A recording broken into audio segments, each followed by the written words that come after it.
Have you ever had the haunting feeling that you're not really living your own life? That your choices, what to say, what to do, even what to believe, aren't truly yours? You wake up, go through the motions, meet expectations, play your role. But somewhere beneath the surface, there's a quiet voice whispering, "This isn't me." It's subtle at first. Maybe you agreed to something you didn't want to do, again. Maybe you found yourself apologizing for a boundary you should have never had to explain. Maybe you noticed how easily someone's opinion shifted your mood. A compliment lifted you. A disapproving look shattered you. We live in a world where we're taught to be agreeable, to avoid conflict, to be nice. But no one tells us that in trying to keep the peace, we often surrender our own voice.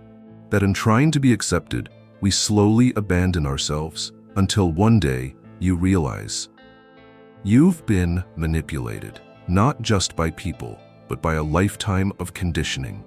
What if I told you this isn't an accident, that there are forces, people, systems, even relationships, designed to shape your thoughts, nudge your emotions, and control your decisions without ever raising a red flag? What if the real danger isn't manipulation itself, but the fact that you don't even know it's happening? This isn't about paranoia. This is about waking up. Because the moment you begin to question why you do what you do, is the moment the mask starts to slip. And that is where your freedom begins. You are being manipulated every day. Not with ropes or threats or dramatic ultimatums, but with smiles, with silence, with subtle nudges that seem harmless until they aren't.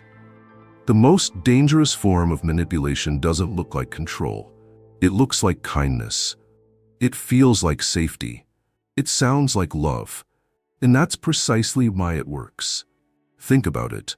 How many times have you said yes when your entire body wanted to scream no? How many times have you compromised your boundaries just to avoid conflict? How often do you doubt yourself, not because you're wrong, but because someone made you feel like you were? The truth is, most people don't even realize they're being played. They don't see the invisible strings, because those strings were tied a long time ago, by culture, by childhood, by unspoken expectations. And once tied, they are pulled gently, subtly, and predictably. That's the genius of manipulation. It makes you believe that you're choosing, but you're not. You're reacting. Reacting to guilt, when someone makes you feel selfish for prioritizing yourself. Reacting to fear, when someone convinces you that walking away means being alone forever. Reacting to approval, when a simple compliment makes you drop your guard and open the door to someone who hasn't earned it. The manipulator doesn't need to overpower you. They only need to understand you, your desires, your doubts, your emotional reflexes. And if you don't know what those are, you are already at their mercy. A skilled manipulator studies you in silence. They watch the way your eyes shift when you're unsure. They notice how you fidget when you're about to say no. They sense the hesitation, the conflict inside you. And they use it, not always out of malice, but out of habit, instinct, survival. Manipulation isn't always intentional. Sometimes it's just how people survive, by controlling others before being controlled themselves. And so it becomes a dance. One person pulling strings. The other calls it love. One person is writing the script. The other thinking it's their own story. But here's the hardest truth. Manipulation only works because something in you allows it. A crack, a hunger, a fear. The wound doesn't have to be big, just vulnerable enough. And until you find that wound, name it and heal it. You'll keep confusing control with connection. That's why people stay in toxic relationships and call it loyalty. That's why we let guilt dress itself as morality. That's why we keep handing over our power and calling it empathy. Because we were trained to believe that being good means being agreeable, that love requires sacrifice, that conflict means failure. And so we become perfect candidates for manipulation, desperate to please, terrified to upset, and convinced that our silence is strength. But silence isn't always peace. Sometimes it's the sound of your voice being stolen. If this feels uncomfortably familiar, you're not alone. You've just started to see the strings. And seeing is the beginning of breaking free. Niccolo Machiavelli, the man often misunderstood as a cold-hearted strategist, saw human nature with piercing clarity. In his infamous political treatise, The Prince, he wrote, "Men judge more by their eyes than by their hands, because all can see a thing, but few can come in touch with it." What he meant was simple, yet terrifying. People are not driven by truth. They are driven by perception. They believe not what is real, but what looks real. They trust appearances over essence, image over integrity, words over intentions. And this, Machiavelli understood, is the true playground of the manipulator. Because if perception is more powerful than reality, then control no longer requires strength. It only requires illusion. The manipulator doesn't need to be honest. They only need to be convincing. They don't need to be right. They just need to be certain. They don't need to love you. They only need to look like they do. And so you enter the theater, a well-crafted emotional stage where roles are assigned, lines are rehearsed, and masks are perfectly tailored, not for costume parties, but for everyday life. You think you're living your story. In truth, you've been cast in someone else's play. Machiavelli called this the art of influence, but in our modern world, it goes by many names: persuasion, emotional intelligence, charisma, even leadership. But strip away the polish, and what remains is power. Raw, psychological, invisible power. Have you ever noticed how certain people always seem to get what they want without ever raising their voice, without threats or conflict? They make a subtle comment, drop a well-timed sigh, or offer a disarming smile, and suddenly you're agreeing, you're apologizing, you're giving in. That's not magic, that's manipulation. It's not that they're smarter or stronger than you, it's that they understand one timeless truth. Human beings crave certainty, connection, and approval, and they will bend their will to get it. So the manipulator gives you what you think you need: validation, attention, sympathy. But it's not a gift, it's a hook. And once you're caught, the script begins. They craft a narrative that flatters your ego, that cages your autonomy. They make you feel special, just long enough for you to stop questioning their motives. They make you feel seen, then unseen, so you'll chase that feeling again. And you do, because the stage has been set so carefully that it feels like reality. But it isn't. It's a theater. And Machiavelli warned us, if you cannot see the play, you will be played. His brilliance wasn't in advocating cruelty, as many believe. It was in exposing the hidden mechanics of power. He pulled back the curtain on how influence truly works, not through brute force, but through psychological mastery. He knew that people want to believe in stories, especially the ones that make them feel safe, desired, or important. The manipulator knows this too. That's why they create stories that center you just enough to control you. And here lies the real danger. Not that someone is manipulating you, but that you don't even realize it. Because the most effective manipulation never looks like control. It looks like a choice. And the moment you believe it's your decision, the trap is already closed. Think of how many situations in your life have felt like coincidences, spontaneous agreements, or emotional connections. But looking back, was it truly spontaneous, or was it staged? Were you responding to truth, or to a carefully placed spotlight? The manipulator doesn't show their hand. They show you a mirror, but it's distorted, selective. It reflects only what you want to see: your virtue, your loyalty, your empathy. And in admiring the reflection, you forget to ask who's holding the mirror. Machiavelli taught us that in politics and in life, those who win are not necessarily the most moral or the most intelligent.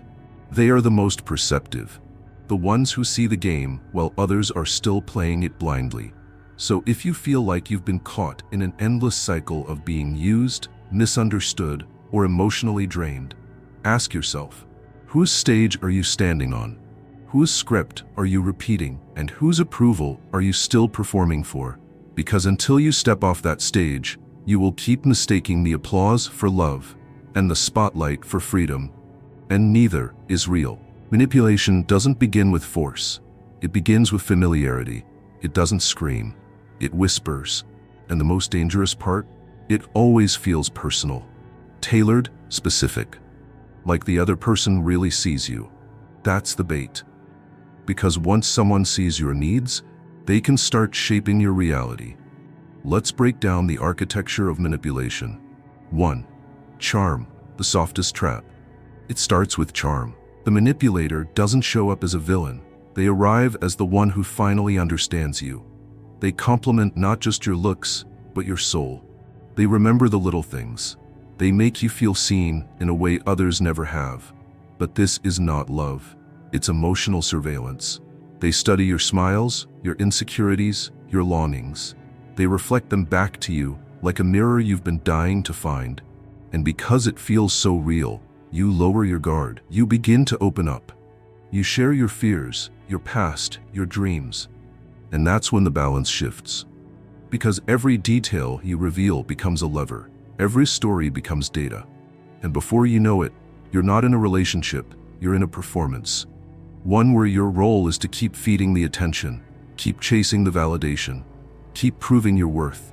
2. Guilt, the invisible chain.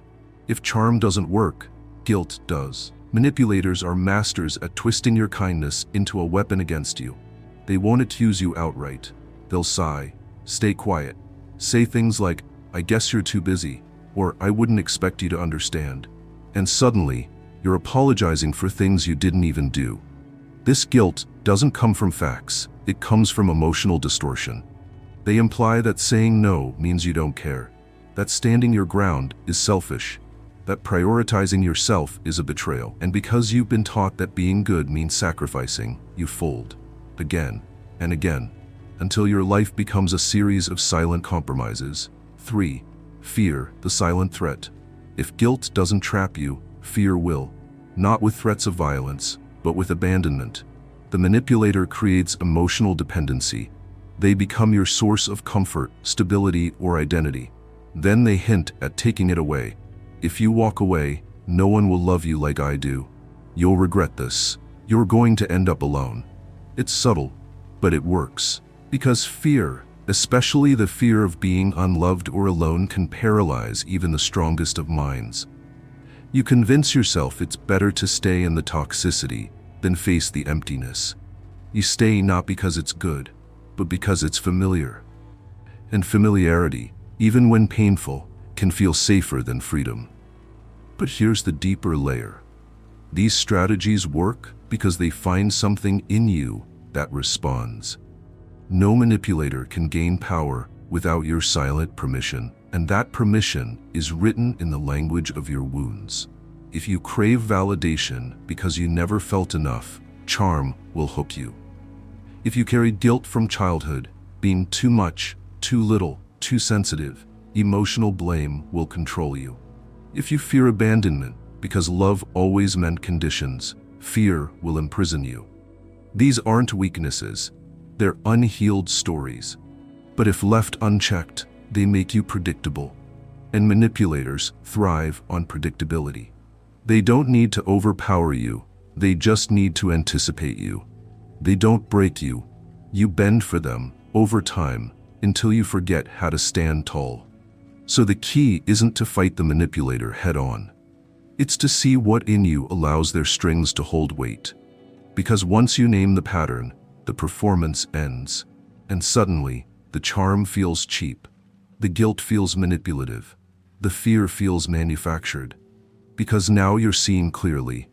Not just them, but yourself. Once you understand how manipulation works, the next question becomes urgent. How do you protect yourself? Not just from others, but from your own emotional reflexes that make you vulnerable to control. Emotional immunity isn't about becoming cold or distant. It's not about shutting down. It's about gaining awareness and building discipline over your inner world. True protection begins inside you. Let's walk through the 4 stages of building emotional immunity. 1. Awareness of emotional triggers. Know when you soften. The first step is brutal honesty. When do you give in? Is it when someone flatters you? When they cry? When they threaten to walk away? When do they go silent? Track your emotional soft spots, not to blame yourself, but to reclaim your agency. Most of us don't know our patterns. We just feel pulled. But once you can say, this is the part where I usually cave, you interrupt the autopilot. You give yourself a moment, a choice. And in that space, manipulation begins to lose its grip. Journal your reactions. Notice the moments you regret later. They are the doorways to your inner programming. 2. Separate feeling from action. Pause before responding. Here's a powerful truth. You can feel something intensely and still choose not to act on it. Manipulators thrive on emotional urgency. They want you to react immediately, say yes fast, apologize quickly, and explain yourself without thinking. Your power lies in the pause. Take a breath. Don't reply right away. Sleep on it. Sit with the discomfort. Yes, you may feel anxious, guilty, even angry, but those emotions don't define the truth. They're data, signals. They don't require action, not yet. This delay, this space between feeling and response, is where your self-control is forged. And it terrifies manipulators, because without your predictability, their scripts fall apart. 3. Break the pattern. Become emotionally unpredictable. Predictability is a manipulator's playground. They know exactly which button to press to get the same reaction every time. So change the game. Say no where you used to say yes. Leave the room instead of arguing. Smile and walk away when they expect you to explain. This doesn't make you erratic. It makes you powerful. Emotional unpredictability doesn't mean being chaotic. It means refusing to be programmed. It means they can't guess your next move, and that makes you unplayable. You shift from being a pawn on their board to being the one flipping the table. 4.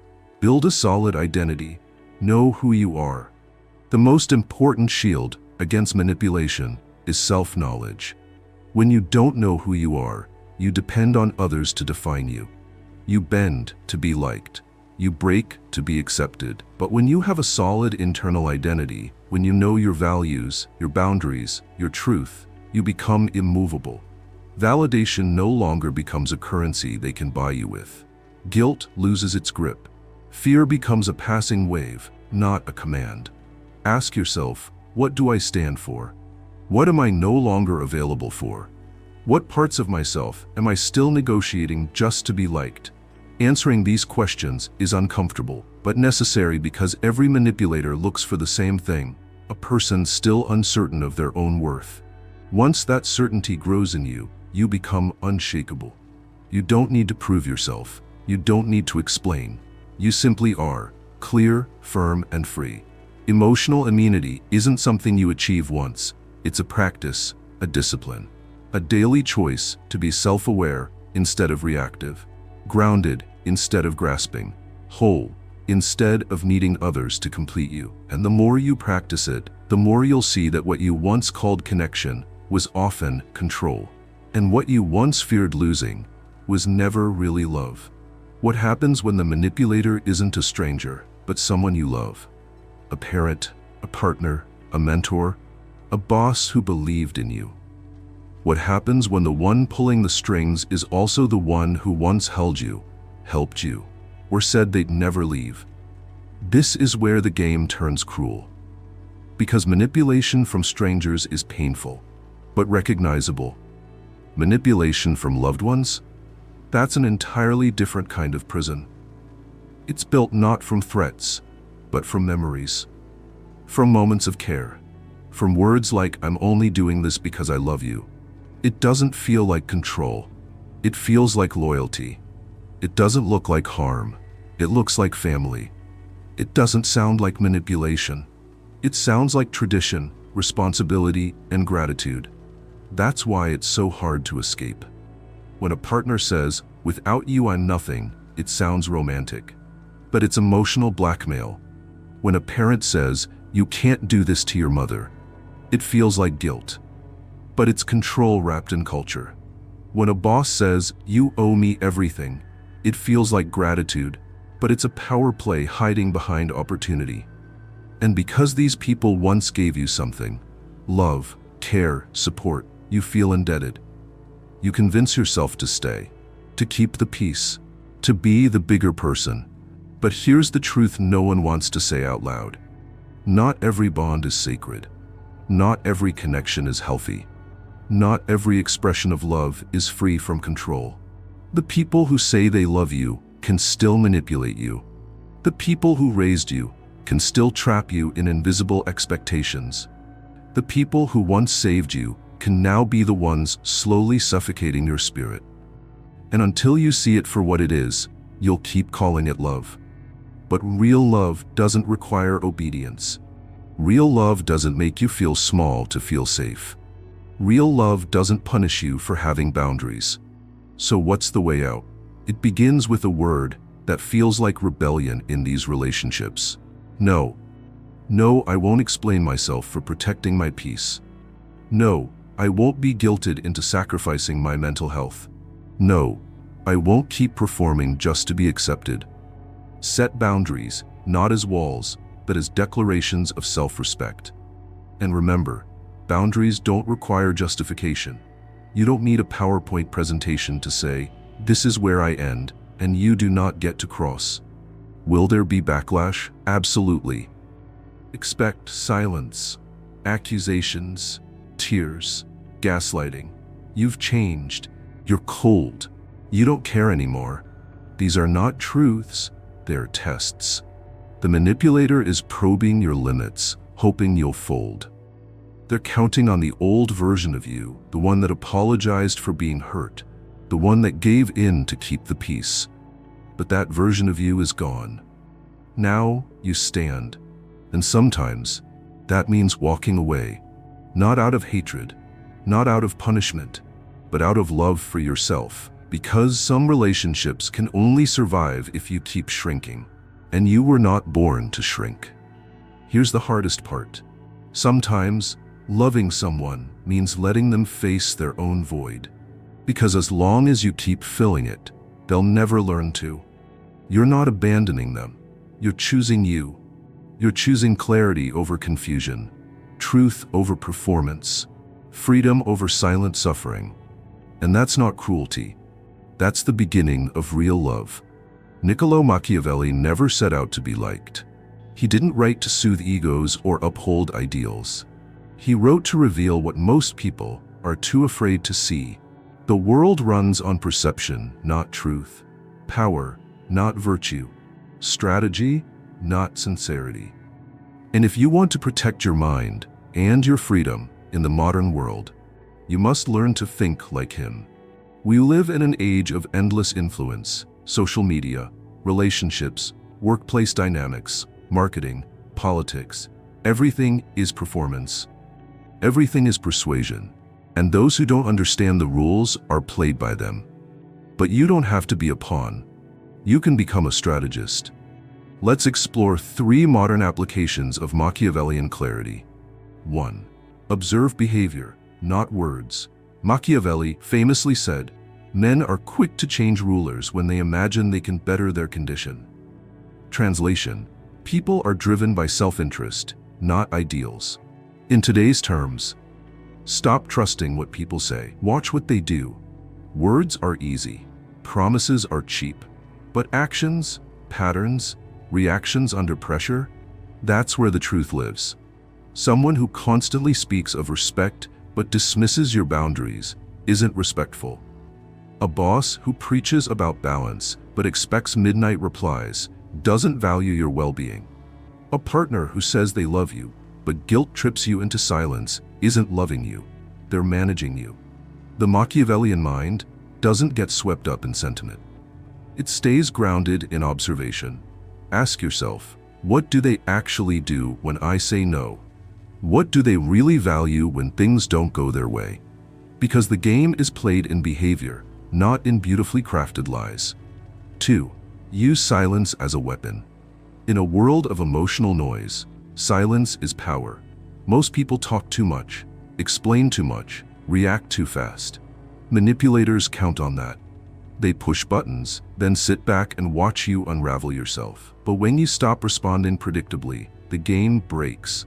Silence disorients manipulators. It forces them to confront their own tactics. It strips them of the rhythm they rely on.